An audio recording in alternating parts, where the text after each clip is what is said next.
Meghan Markle has a new podcast. In it, she has admitted she's overwhelmed by motherhood and having Archie and Lilibet is, quote, not how she envisioned being a parent. Despite having a nanny and millions in the bank, the Duchess told Cassandra Thurswell she was overwhelmed, she said. I've always wanted to be a mum. I'm going to give a speech with a baby on my hip. I had a whole vision. You fast forward. Granted, I had a lot of external things happening by the time I had both pregnancies and both babies, but it was not the way I envisioned it.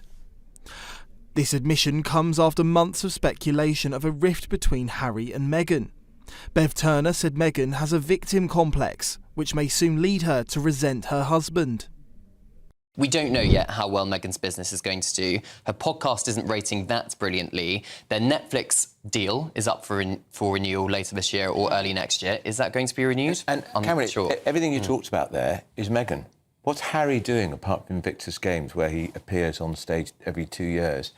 He doesn't appear to have a job or a role apart from being one step behind his American wife. He's doing lots of little bits, isn't he? As you say, I think Meghan is certainly claiming the limelight at the moment. They do have some joint initiatives, for example, the Parents Network, which is trying to make the online world safer for teenagers who very sadly are very badly affected by the internet, some of which have taken their own lives or are killed as a result of it.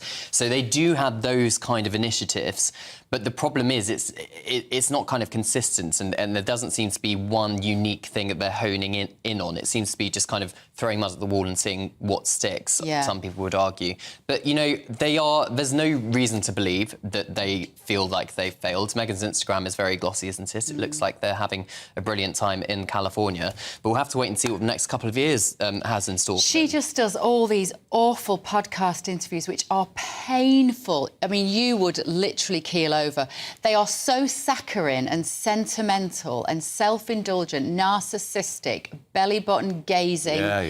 All about me, and she gets the tears and it's just tragic, really. And I feel so sad because I remember that wedding day, like you say, the British public were so pleased. They were. Yeah. She was a fantastic actress in Suits. I don't care what anybody said. She's a really good actress. She's beautiful on camera. She should have, when she gave up acting, I remember sitting there at home and going, well, that's it. She's given up her identity. Now she's going to be a pain in his backside for the next however many years. And the issue is going to be when she turns on him. Because somebody like that, who's always casting herself as the victim in every single situation, at the moment they're both doing it, as soon as she thinks she's the victim of him and any of his behaviour, then it's going to go horribly wrong for Harry. And there's a pattern of behaviour, isn't there? She doesn't talk to her family at all. Any of them. And Harry no longer speaks to any of his family. Well, we saw that at the wedding, didn't we? Because she only had her mother at the wedding, whereas obviously Prince Harry had all the friends and family there. Meghan Markle has admitted feeling overwhelmed, not just by motherhood, but by her life with Prince Harry. And now, insiders claim this raw confession exposes the rift at the heart of their marriage. Is the fairy tale truly crumbling? Meghan openly described feeling overwhelmed, the weight of motherhood, royal pressures and relentless media scrutiny. But this wasn't just a private whisper. This was Meghan sending a message that behind the perfect photos and PR smiles, there's exhaustion, disillusionment and even resentment. Her words carry an undertone. Is she talking about the struggles of parenting alone, or the struggles of carrying Harry too? Reports suggest Meghan's frustrations are less about the children and more about Harry. Friends describe him as lost, restless, and dependent, while Meghan shoulders the role of strategist, brand builder, and parent. And here's the kicker. When Meghan admits she's overwhelmed, royal watchers interpret it as a coded swipe at Harry's inability to step up. The so-called partnership looks more like Meghan running the show while Harry plays catch-up. And I'm sorry, sick man. Families are difficult and families can be complicated. But what you do as a mother is you always try and make sure that your children have contact with their grandparents, first and foremost. And by them stepping away from the royal family, it means that her children don't have any access to King Charles and Camilla. And I think that's the saddest point. And I think I obviously can't speak for King Charles, but I can imagine he's very upset that he cannot see his grandchildren. And clearly, as I said, the trust is gone. There isn't any contact, we don't believe, directly between Prince Harry and the King because of this security issue. And I think, looking back, in 10 years' time, what are Prince Archie and Princess Lilibet going to be thinking about their grandparents? What are they being told? They'd be like, hang on a minute, you've estranged me from that lot. Yeah, They're literally the royal family and I don't talk to them. What were you thinking? And if he brought Archie to the coronation, Archie could have been in the family photograph, sad. which would be part almost of his historical right to have been in it. Well, perhaps they don't want it. Perhaps they don't want that for their children. They want to keep them out of the limelight. Sure. Now the couple are trying to rehabilitate their image, with Meghan being raw in podcast interviews.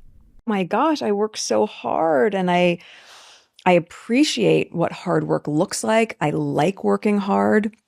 And I'm still working hard, right? The moment that everything sells out, it doesn't mean that we're done. It's not about the grandeur of a gesture.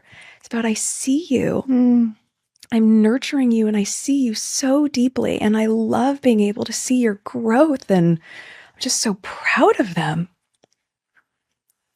So beautiful. Oh, I don't know. I wasn't expecting that one. Are you in love now more than ever? More than you've ever been? Yeah, I mean, you have to imagine at the beginning, everyone has like butterflies and then we immediately went into the trenches together. Yeah. Right out of the gate, like 6 months into dating. But even public opinion in the US has soured. I'm not a fan of hers. And I would say this, and she probably has heard that, but I wish a lot of luck to Harry. He said he wants to make up with the royal family, but stepped his foot in it again by calling his father's longevity on the throne into question. I don't know how much longer my father has. He won't speak to me because of this security stuff. But it would be nice to reconcile. If they don't want that, that's entirely up to them. Harry told the media the risk to his family is too large without private security. Where does this leave things moving forward? The ability of your children to see their grandfather? Life is a precious thing, and I'm acutely aware of the fragility of that. I can only come to the UK safely if I'm invited. But public sympathy waned again when it was revealed the prince, who claimed publicly it was too unsafe to come to Britain, had in fact been wandering up and down a London street searching for a Deliveroo order. Motherhood has always been central to Meghan's public image. Nurturing, relatable, hands-on. But behind the glossy archetypes podcast and carefully curated family photos, insiders say Meghan feels suffocated. Motherhood is demanding. But paired with Harry's unpredictability, lawsuits and strained royal ties, it's not just overwhelming, it's isolating. Every time Meghan hints at personal struggle, the couple's public brand wobbles. They've built themselves up as strong, united, untouchable. But if Meghan is now saying she feels crushed under the pressure, what does that reveal? That even within their bubble, there's division. This isn't just a motherhood story. It's a marriage story. It's a power struggle wrapped in PR gloss. Here's the dilemma. Meghan's confession could win her sympathy, painting her as a mother under fire, doing it all while the world criticizes her. But critics argue it's another manipulation, another way to overshadow Harry and keep the spotlight firmly on her. I think that Harry is doing what they do in California, which is telling his own truth, which is quite different to the actual truth.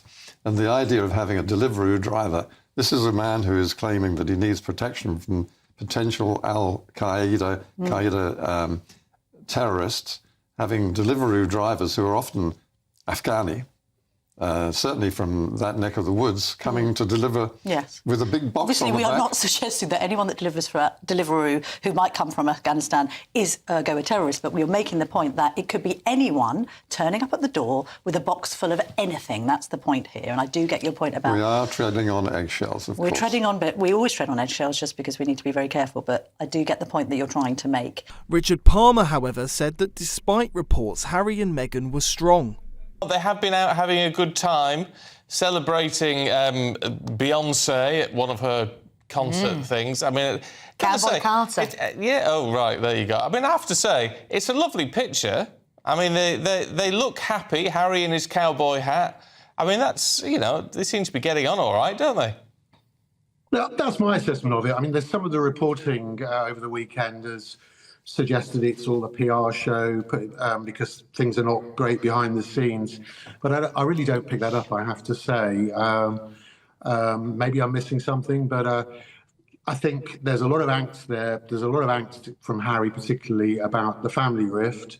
And I mean, on that score, I mean, I think I was talking on GB News about how his remarks in that interview last Friday, was it, about how he didn't know how long the king had got left, how that would really upset the king and the palace because it undermines their message that he's getting better and all is well. But I guess what I hadn't quite appreciated is that he really doesn't know. His father hasn't shared his prognosis with him. So I think he could have chosen his words more carefully there, but he was just expressing the fact that he doesn't know what's wrong with his dad. And for Harry, if his wife is overwhelmed by him, where does that leave their so-called partnership? Meghan's overwhelmed confession isn't just about sleepless nights or juggling kids. It's about a woman cracking under the weight of a marriage, a brand, and a relentless spotlight. For Harry, it's another sign that the fairy tale is slipping away. For Meghan, it's a message. She's not coping and she's not hiding it. What do you think? Is Meghan's confession a genuine cry for help, or another carefully crafted PR move? And is this the beginning of the end for the Sussex brand? Subscribe for unfiltered royal commentary, breaking reactions, and deep dives into the truth behind the headlines.